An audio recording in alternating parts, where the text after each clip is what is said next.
دا فلاجیل شربت ډېر خلک دې دپاره استعمالوي کله چې د ماشوم خېټه خرابه شي، خو دا فلاجیل شربت په حقیقت کې څه دپاره کار کوي او څه دپاره استعمالیږي او د دې سایډ افیکټ او نقصانات څه دي او که چیرې دا تاسو ماشومانو ته په دې علاماتو یا په دې بیمارۍ کې ورکړو نو فلاجیل شربت د هغوی دپاره خطرناک ثابت کیدی هم شي. دی فلاجیل شربت فارموله بنزول مټرونیډازول ده او دا یو انټي بایوټیک دی. مطلب دا دی چې دا د جراثیمو خلاف کار کوي، د هغه جراثیمو خلاف کار کوي کوم ته چې موږ په میډیکل کې پیراسایت او بیکټیریا ویلی شو. او بیا بیکټیریا زموږ سره په دوه قسمه باندې دي، یو هغه بیکټیریا چې زموږ په وجود کې هغه ته اکسیجن میلاویږي نو هغه ژوندی پاتې کیږي او زموږ بدن ته نقصان راکوي، او دویمه هغه بیکټیریا چې هغې ته اکسیجن نه میلاویږي خو نو بیا هم زموږ په وجود کې ژوندی پاتې کیږي او زموږ وجود ته نقصان راکوي چې هغې ته ان ایروبیک بیکټیریا ویلی شي. نو کله هم چې د دې جراثیم خرابي زموږ په کولمو کې راشي نو د هغې دپاره استعمالیږي، یا که چیرې د دې جراثیم خرابي زموږ په غاښونو کې راشي کوم ته چې ډینټل انفیکشن ویلی شي نو د هغې دپاره استعمالیږي، یا که چیرې د ماشومانو په معده کې د ایچ پایلوري انفیکشن جراثیم خرابي راشي د هغې دپاره استعمالیږي،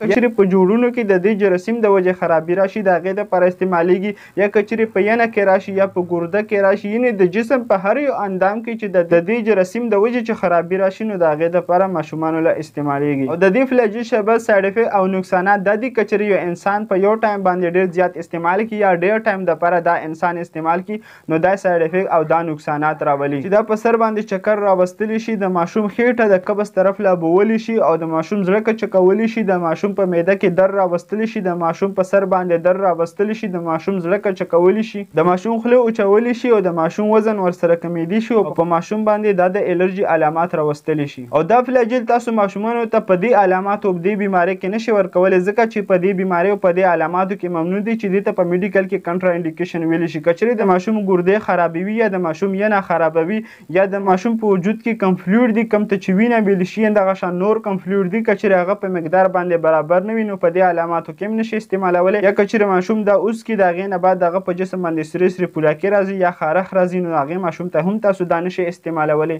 او هغه انسان هم دا نشي استعمالولی څوک چې د شراب عادتي وي. که چیرې د دې ویډیو نه تاسو ته لږه هم فایده میلاو شوي وي نو داسې فایدې دپاره زموږ آی ډي در سره فالو کړئ او دا ویډیو در سره مخکې شیر کړئ چې نورو خلکو ته هم دغه شان فایده وشي. شکریه، الله حافظ.